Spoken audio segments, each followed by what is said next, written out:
Factors affecting the elasticity of demand. ఒక elasticity of డిమాండ్ని ఏ ఫ్యాక్టర్స్ ఎఫెక్ట్ చేస్తారో చూద్దాం.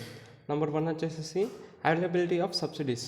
సబ్సిడీస్ అంటే ఇప్పుడు ఒక గూడ్స్ ఆర్ సర్వీసెస్, దాన్ని రిప్లేస్ చేసే దగ్గర దాన్ని రిప్లేస్ చేసే గూడ్స్ ఆర్ సర్వీసెస్ ఉన్నాకో దాని యొక్క డిమాండ్ తగ్గిపోతుంది అన్నమాట ఆ ప్రైస్ పెరిగినప్పుడు. ఒక ఎగ్జాంపుల్ చెప్తా. ఇప్పుడు ఫ్రీడమ్ ఆయిల్ వచ్చేసి మన కుకింగ్ ఆయిల్ వచ్చేసి 125 అనుకున్నాం ఫ్రీడమ్ ఆయిల్ది. ఇప్పుడు అది ఒక 150 పెంచిన అనుకున్నాం ప్రైస్. దీనికి ఫ్రీడమ్ ఆయిల్ బట్టి గోల్డ్ డ్రాప్ కూడా వాడచ్చు మనం. గోల్డ్ డ్రాప్ ఆయిల్ ఏంటి ఉంటుంది, 110 రూపీస్ ఉంటుంది. సో పీపుల్ ఏం చేసుకుంటారు, కస్టమర్స్ ఈ గోల్డ్ డ్రాప్ తీసుకుంటారు. సో దగ్గరలో ఏదైతే సబ్సిడీస్ గూడ్స్ ఉంటాయో సో వాటిని రిప్లేస్ చేసే ఉన్నాయనుకో దాని యొక్క ఎఫెక్ట్ పడుతుంది ఎలాస్టిసిటీ ఆఫ్ డిమాండ్. ఇది చూడండి ఇక్కడ అన్ని డిఫరెన్షియేషన్ రాసిన. If there are many close subsidies for a product, ఒక ప్రోడక్ట్కి రిప్లేస్ చేసే ప్రోడక్ట్లు ఉన్నాయనుకో దాని దగ్గరలో, then the demand for a product will be tend to be more elastic. This is because consumers can easily switch to subsidies. Freedom oil ఒక rate పెరిగినాకో వాళ్ళు గోల్డ్ డ్రాప్ ఆయిల్కి స్విచ్ అవుతారు.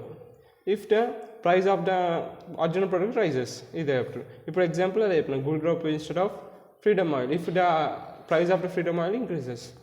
నెక్స్ట్ ఏంటిది, నెసెసిటీస్ వర్సెస్ లగ్జరీ. ఇప్పుడు ఏం చేస్తాం, ఒక ప్రోడక్ట్ అనుకో ఒక లగ్జరీ ఐటెంలకు ఉంటుంది, నెసెసిటీ ఉంటుంది. నెసెసిటీ ఐటమ్స్ అంటే ఏంటి, ఫుడ్, వాటర్, షెల్టర్, ఇవన్నీ మన నెసెసిటీస్. ఇవి ఇప్పుడు రైస్ రేటు ఒక 1500 నుంచి ఒక 2000 వరకు పెరిగింది అనుకున్నాం. అసలు రైస్ రేట్ పెరిగిందని తెచ్చుకొని తినకుండా మానలేం కదా, వేరే చపాతి అవి తినాం కదా. సో ఏం చేస్తాం, ఎక్కువ తెచ్చుకునేది తక్కువ క్వాంటిటీ తెచ్చుకొని తింటాం. అవే నెసెసిటీ గూడ్స్. లగ్జరీ ఐటమ్ అంటే ఇప్పుడు luxury items just for not essential for survival, వాటిని లగ్జరీ ఐటమ్స్ అంటారు కదా. వాటి యొక్క ప్రైస్ పెరిగినాకో మనకు అవసరం లేదు కాబట్టి దాని డిమాండ్ అనేది తగ్గిపోతుంది. సో ఈ నెసెసిటీ ఐటమ్స్, లగ్జరీ ఐటమ్స్ వల్ల కూడా ఎలాస్టిసిటీ ఆఫ్ డిమాండ్కి వన్ ఆఫ్ ద ఫ్యాక్టర్. ఓకేనా. ఏవైతే సర్వైవల్ నెసెసిటీ ఐటమ్స్ ఉంటాయో అవి పెరిగినా తగ్గిన ప్రైస్ క్వాంటిటీలో డిఫరెన్స్ వస్తుంది తప్ప డిమాండ్లో ఏమి డిఫరెన్స్ రాదు. ఓకేనా. దాంట్లో లగ్జరీ ఐటమ్ రేటు పెరిగినాకో కొంటే ఏం లేదు, మన డబ్బులు బట్టి, ఇన్కమ్ బట్టి.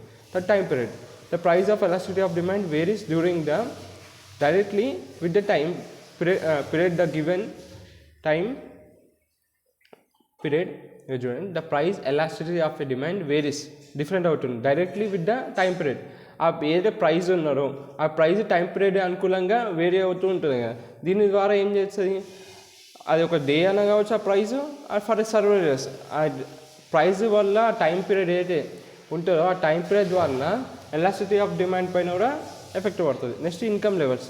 ఇప్పుడు ఒక సొసైటీలో upper class, middle class, lower class ఉంటుంది. Based on lifestyle or income ఉంటారు కదా. ఇప్పుడు అప్పర్ క్లాస్ వాళ్ళకి వాళ్ళ లైఫ్ స్టైల్లో ఇన్కమ్ ఎట్లా చాలా ఎక్కువ ఉంటుంది. సో ప్రైస్ అనేది పెరిగినా తగ్గినా వాళ్ళకి ఏం కాదు, లగ్జరీ ఐటమ్స్ తీసుకుంటారు, అన్నీ తీసుకుంటారు. సో ఇన్కమ్ లెవెల్స్ బట్టి కూడా ఎలాస్టిసిటీ ఆఫ్ డిమాండ్ పైన ఎఫెక్ట్ ఉంటుంది అన్నమాట. ఇప్పుడు మిడిల్ క్లాస్ వాళ్ళకి ప్రైస్ పెరిగినాకో కొంచెం తక్కువ డిమాండ్ అనేది తగ్గుతుంది. లోవర్ క్లాస్ వస్తే అసలు తెచ్చుకోరు. సో అప్పర్ లెవెల్ వాళ్ళకి, అప్పర్ క్లాస్ వాళ్ళకి ఇన్కమ్ లెవెల్ అది ప్రైస్ అనే ప్రొడక్ట్ యొక్క ప్రైస్ పెరిగినా తగ్గినా డిమాండ్ పైన అంటే ఎఫెక్ట్ పడదు. ఇన్కమ్ లెవెల్స్ పైన కూడా one of the factor. Next price levels. ఇప్పుడు goods which are follow in higher prices segment are more likely to have higher elasticity.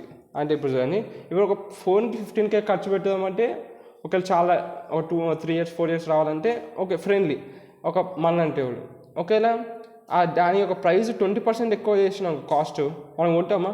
15K కంటే ఇంకా 20% పెంచినాడు ప్రైజు కంపెనీ, అప్పుడు మనం కొంటామా? కొనం. సో ఏవైతే హయ్యర్ ప్రైస్ ఉంటాయో అవి దానికి హై ఎలాస్టిసిటీ ఉంటుంది. Goods that belong to low price segment are generally inelastic, reflexive and less. ఇప్పుడు సపోజ్ మ్యాచ్ బాక్స్ ఉంది, మ్యాచ్ బాక్స్ యొక్క రేటు కొంచెం పెంచిన అంటే కస్టమర్స్ లోపల ఆ ప్రైజ్ సెగ్మెంట్ ఏదైతే ఉంటుందో దానిపైన అంటే ఎఫెక్ట్ పడదు అనమాట. సో ఆ ప్రైజ్ లెవెల్స్ పైన కూడా డిమాండ్ ఉంటుంది, ఎఫెక్ట్ ఉంటుంది ఎలాస్టిసిటీ ఆఫ్ డిమాండ్లో. ఓకేనా, అర్థమైనా?